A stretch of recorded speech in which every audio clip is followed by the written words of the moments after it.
Les enfants de moins de 15 ans constituent près de la moitié de la population de Madagascar. Nombreux parmi eux sont abandonnés, livrés à eux-mêmes et à la rue.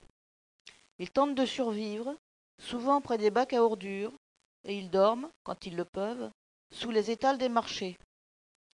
Ici, un enfant seul, la nuit, dans les rues de Fianarantsoa. Malgré les sourires amusés et l'attitude bravache, les enfants sont encore plus vulnérables dans le contexte de crise politique actuelle. En cette soirée de février 2009, les rues de Fianarantsoa sont désertées en raison du couvre-feu.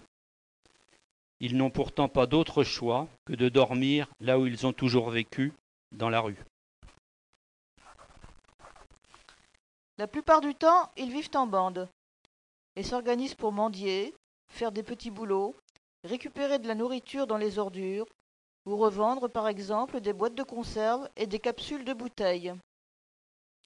Au sein des groupes, des hiérarchies se forment. La solidarité et le soutien mutuel côtoient aussi les brimades et la violence. Un enfant se repose à même le sol, en pleine journée, près du marché d'Antsirabe. Les enfants des rues sont accueillis au centre d'accueil et d'écoute d'Antsirabe. Dans cette maison, qui fonctionne aussi comme un abri de nuit, ils peuvent se laver, trouver des vêtements, bénéficier de soins. C'est aussi l'occasion d'une enquête sur les raisons de leur présence dans la rue. Première étape, soit vers une réinsertion dans la famille ou chez des proches si possible, soit une éventuelle intégration au village d'enfants du soleil. Alors arrivés au village, les enfants sont d'abord assurés de pouvoir manger à leur faim. Pour pallier la malnutrition quand c'est nécessaire, ils bénéficient d'un traitement à la spiruline. Il s'agit d'une algue aux vertus nutritives reconnues qui est cultivée par Enfants du Soleil. Ici, les enfants, à l'heure du goûter, au village de Fianarantsoa.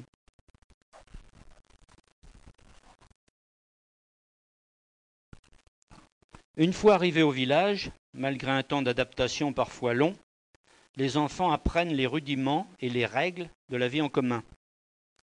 Mais aussi des choses simples comme se laver, faire son lit, manger avec une cuillère.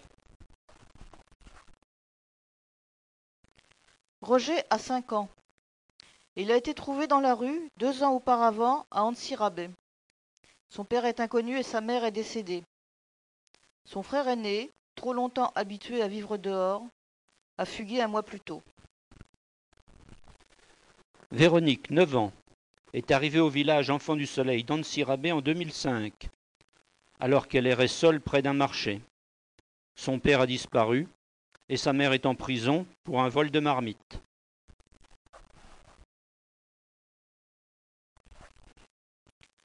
Moment d'étude au village de Fianarantsoa. Jeux et détente après la classe au village d'Antsirabe.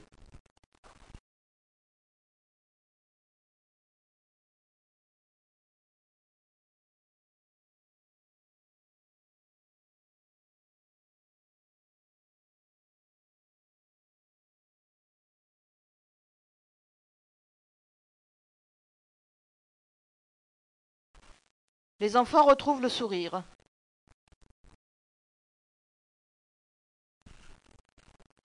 Les enfants, répartis dans plusieurs foyers, formés chacun d'une trentaine de membres, participent aussi aux tâches quotidiennes. Dans chaque foyer, chacun à tour de rôle a la charge des activités ménagères, sous le contrôle d'un couple d'adultes qui fait office de parents. Taitoti, 12 ans, et Eric, 16 ans, préparent le repas pour les 30 enfants du foyer à Antsirabe. Chaque foyer entretient un potager qui permet d'assurer une partie de son alimentation quotidienne. Les jeunes apprennent de cette façon les gestes nécessaires à la culture de la terre. Une salle de bibliothèque au village Enfants du Soleil d'Antsirabe est prise d'assaut. Les livres illustrés sont les plus recherchés. Outre les études et les activités culturelles et d'éveil, l'association Enfants du Soleil incite les jeunes à des activités sportives. Ici, le village Enfants du Soleil à Antananarivo.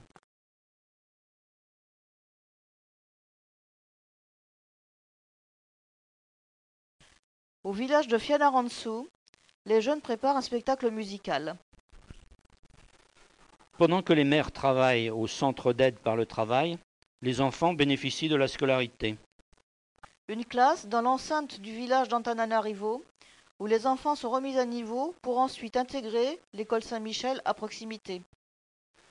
Mazie, 14 ans, vit depuis 7 ans à Enfants du Soleil d'Antsirabe. Avant d'arriver au village, elle vivait dehors, sous une bâche en plastique. Ma mère est morte et mon père mendiait, se rappelle-t-elle. Il était fou. Clotilde, 17 ans. Ses parents étaient trop pauvres pour la nourrir. Elle a été récupérée par sa tante. Actuellement, elle est en classe de 6e. Elle espère devenir coiffeuse. Sans donner d'explication, elle dit ne pas souhaiter revenir un jour auprès de sa famille. Martial, 16 ans.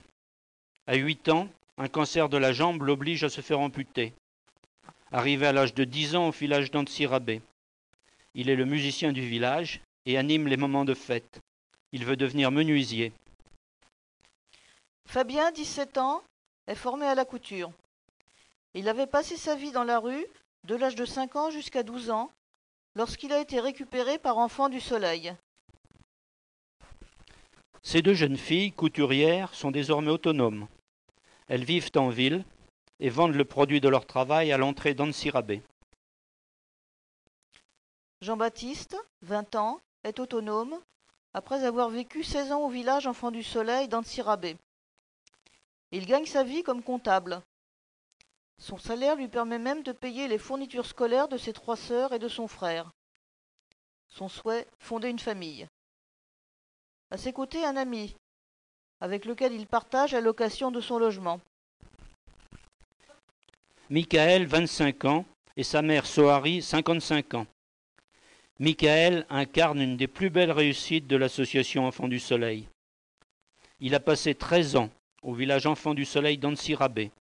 Désormais, il est diplômé Bac+5 en économie et commerce. Aujourd'hui, il aide sa mère et ses 2 frères et veut se consacrer à l'élevage et, dit-il, à l'agriculture moderne.